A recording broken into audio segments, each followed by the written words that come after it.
Hello दोस्तों। आज मैं आप लोगों के साथ डिस्कस करने जा रहा हूँ क्लास 10 इंग्लिश बुक का चैप्टर नंबर 4, जिसका नाम है from the diary of Anne Frank. तो सबसे पहले हम लोग आज डिस्कस करेंगे from the diary of Anne Frank के इंट्रोडक्शन पार्ट को। This lesson is an excerpt from diary of a young girl और the diary of Anne Frank. It is an autobiography that was first published in 1947. यह पाठ एक युवा लड़की की diary या एनी फ्रैंक की डायरी का एक अंश है। यह एक आत्मकथा है जो पहली बार 1947 में प्रकाशित हुई थी। In this, Annie expresses her thoughts in a diary which was gifted to her on her 13th birthday. She names the diary Kitty, which she considers as her only true friend. इसमें any एक diary में अपने विचार व्यक्त करती है जो उन्हें उनके 13वें जन्मदिन पर उपहार में दी गई थी। वह डायरी का नाम किटी रखती है जिसे वह अपना एकमात्र सच्चा दोस्त मानती है। She mentions about her childhood, her family and a lot other things that she told no one else. वह अपने बचपन, अपने परिवार और बहुत सी अन्य चीज़ों के बारे में बताती है जो उसने किसी और को नहीं बताई। अब हम लोग डिस्कस करेंगे from the diary of Anne Frank के समरी पार्ट को। In this lesson, Annie talks about being lonely and having no one to talk to despite being surrounded by family and around 30 people whom she called her friends. Thus, she takes the decision of writing her feeling in a diary. इस पाठ में any परिवार और लगभग 30 लोगों से घिरे होने के बावजूद अकेले रहने और बात करने के लिए किसी के पास नहीं होने की बात करती है, जिन्हें वह उसे दोस्त कहती है। इस प्रकार वह अपनी भावनाओं को डायरी में लिखने का निर्णय लेती है। It is unusual for her to write in a diary, but she is really in need of a true friend. Thus, she decides to name her diary Kitty, and unlike other people, she is not going to mention just facts in it. उसके लिए diary में लिखना असामान्य है, लेकिन उसे वास्तव में एक सच्चे दोस्त की ज़रूरत है। इस प्रकार वह अपनी डायरी का नाम किटी रखने का फैसला करती है और अन्य लोगों के विपरीत वह इसमें केवल तथ्यों का उल्लेख नहीं करने जा रही है। She starts with writing her background to make it easier to understand for anyone who reads it later. She describes her family and early childhood when they all migrated, her early schooling. वह अपनी पृष्ठभूमि लिखने के साथ शुरू करती है ताकि बाद में पढ़ने वाले किसी भी व्यक्ति के लिए इसे समझना आसान हो सके। वह अपने परिवार और प्रारंभिक बचपन का वर्णन करती है जब वे सभी चले गए, उसकी प्रारंभिक स्कूली शिक्षा।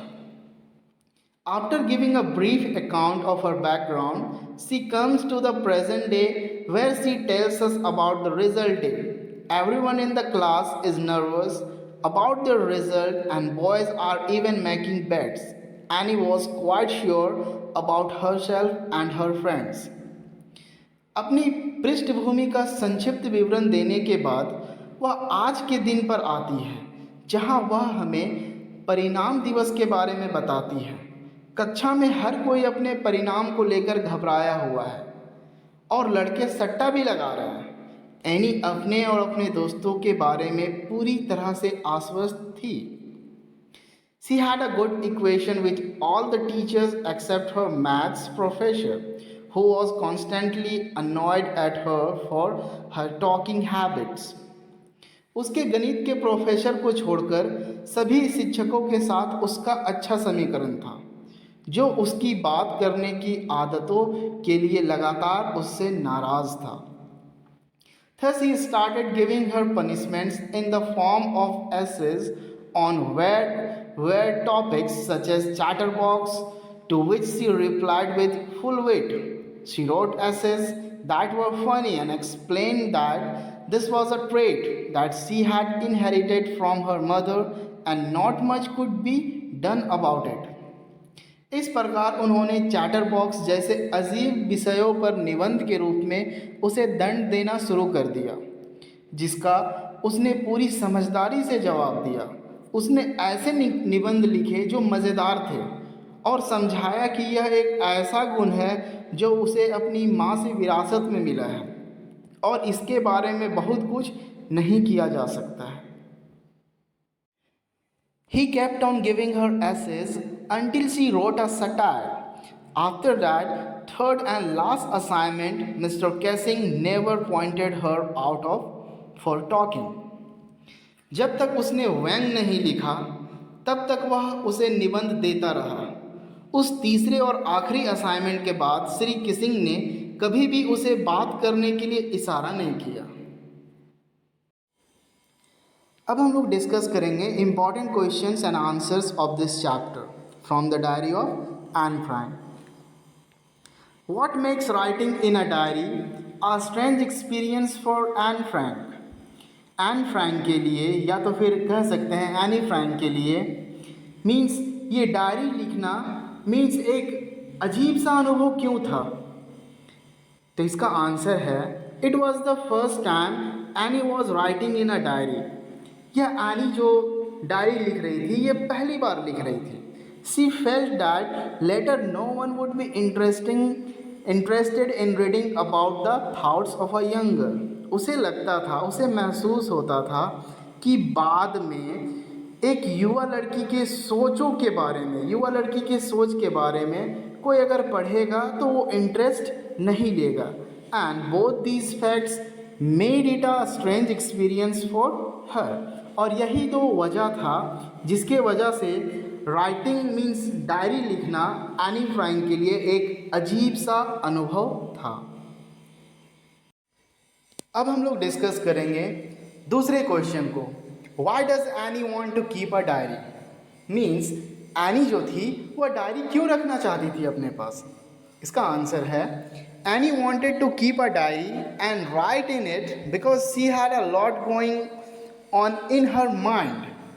मीन्स एनी जो थी वह डायरी को इसलिए अपने पास रखना चाहती थी कि बहुत सारी चीज़ें उसके दिमाग में चल रही थी। She had no friends with whom she could talk about such personal stuffs। Means उसके दिमाग में बहुत सारी चीज़ें चल रही थी और उसके कोई फ्रेंड्स नहीं थे जिससे वह अपने सोच के बारे में, जिससे वह अपने कुछ पर्सनल बातों को मीन्स शेयर नहीं कर पा रही थी।